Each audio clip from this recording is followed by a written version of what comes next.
बिहार की राजनीति का एक ऐसा दस्तूर भी है कि एक हाथ दीजिए एक हाथ लीजिए।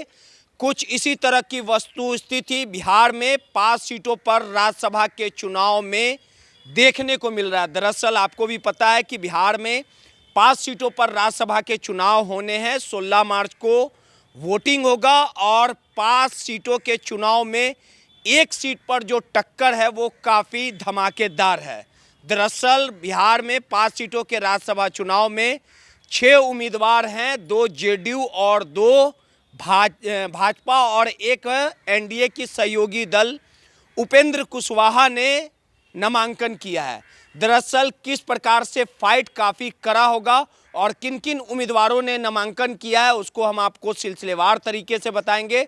जेडीयू से बिहार के मुख्यमंत्री नीतीश कुमार ने नामांकन किया है, वहीं रामनाथ ठाकुर ने नामांकन किया है और वहीं भाजपा की ओर से भाजपा के राष्ट्रीय अध्यक्ष नितिन नवीन और दूसरे उम्मीदवार शिवेश राम की ओर से नामांकन किया गया है। चारों उम्मीदवारों की जीत पक्की मानी जा रही है और वहीं 5वें उम्मीदवार के तौर पे उपेंद्र कुशवाहा जो हैं उनके भविष्य जो है वो कहीं ना कहीं अधर में लटका हुआ है, क्योंकि उन्हें जीत के लिए कुछ विधायकों की कमी होगी और ये विधायक अगर जो विरोधी दल के हैं, जो दूसरे दल के अगर उपेंद्र कुशवाहा यानी एनडीए के पक्ष में वोट करते हैं तब जाके उपेंद्र कुशवाहा की नैया पार घाट लग सकती है। और वहीं 5वें उम्मीदवार के तौर पे आपको पता है कि इंडिया महागठबंधन की ओर से अमरेंद्रधारी सिंह यानी एडी सिंह ने नामांकन किया है और उनके नामांकन में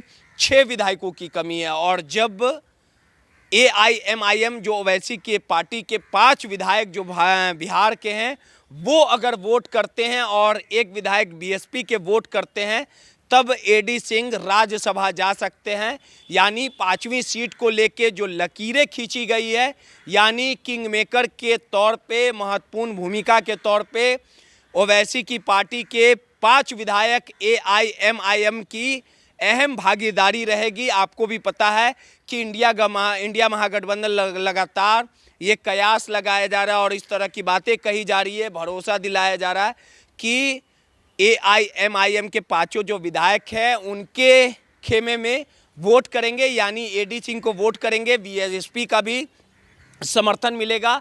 लेकिन आपको बता दें कि इस पूरे कहीं ना कहीं दावे पर ओवैसी के जो विधायक हैं अख्तरुल इमान, जो कहीं ना कहीं एआईएमआईएम के बिहार प्रदेश अध्यक्ष है, उन्होंने बजट सत्र के दौरान साफ लफ्जों में कहा था कि जिस प्रकार से विधानसभा चुनाव के समय हमें बेइज्जत किया गया, हमारे साथ जो सौतेला व्यवहार किया गया, राबड़ी आवास के हम चक्कर लगातार इंडिया महागठबंधन का हिस्सा बनना चाहते थे लेकिन हमें भाव नहीं दिया गया। और इस पूरे प्रकरण पर तमाम जो 2025 के विधानसभा चुनाव में ओवैसी के विधायक ने धमाकेदार जीत हासिल की, 5 विधायक जीत के आए और कहीं ना कहीं ओवैसी ने तेजस्वी यादव को करारा जवाब दिया।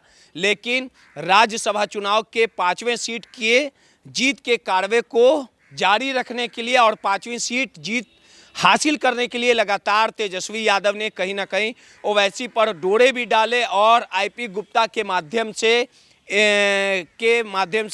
कहीं ना कहीं सीधे तौर पे वो लगातार मनाने की कोशिश भी किए गए। आईपी गुप्ता खुद हैदराबाद गए थे, तेजस्वी के कहने पे लगातार मान मनोबल का दौर भी चला, लेकिन सब कुछ अभी तय नहीं हो पाया है। यानी लगातार उपेंद्र कुशवाहा और एडी सिंह की जो राज्यसभा सीटों को लेके जो नामांकन किए हैं उन दोनों में सीधे टक्कर है और एआईएमआईएम जहां भी उनके विधायक 5 विधायक वोट करेंगे, जीत का कारवा उनके झोली में जाएगा। लेकिन इसके पहले आपको बता दें कि आखिर तेजस्वी यादव ओवैसी से डील क्या करने वाले, आखिर ओवैसी की पार्टी एआईएमआईएम आखिर क्या चाहती है। आने वाले दिनों में विधान पार्षद का जो चुनाव होगा, जिसके लिए ऐसा माना जा रहा है, सियासी गलियारों में इस तरह की बातें चल रही है कि ओवैसी की पार्टी एआईएमआईएम ये तेजस्वी यादव के सामने प्रस्ताव रख सकती है, डील कर सकती है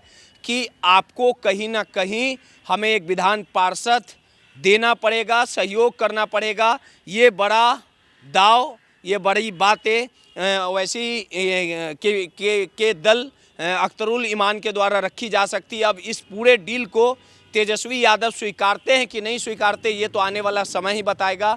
लेकिन सीमांचल को लेके भी कहीं ना कहीं ओवैसी की कई मांगे हैं जो वो एनडीए से अपनी बातों को, अपनी शर्तों को रख सकती है। आपको बता दें, इस पूरे मामले को लेके एडी सिंह साफ तौर पे मीडिया में कहा था कि हम पूरी तरह से जीत सुनिश्चित है, हमारी जीत होगी। लेकिन अब देखना दिलचस्प होगा कि 16 मार्च को जो पाँचों सीटों पर जो वोटिंग होंगे और एक सीट में जो कड़ा मुकाबला होगा, उसमें जीत का कारवा किसके झोली में जाता है। इंडिया महागठबंधन के उम्मीदवार एडी सिंह या एनडीए के घटक दल के उम्मीदवार उपेंद्र कुशवाहा, किसकी जीत होती है। एआईएमआईएम जो किंग मेकर की भूमिका है वो किसे वोट करती है, किसका साथ देती है, ये सब कुछ देखना दिलचस्प होगा। सहयोगी राहुल के साथ रोहित, माईपीडीए समाचार, पटना।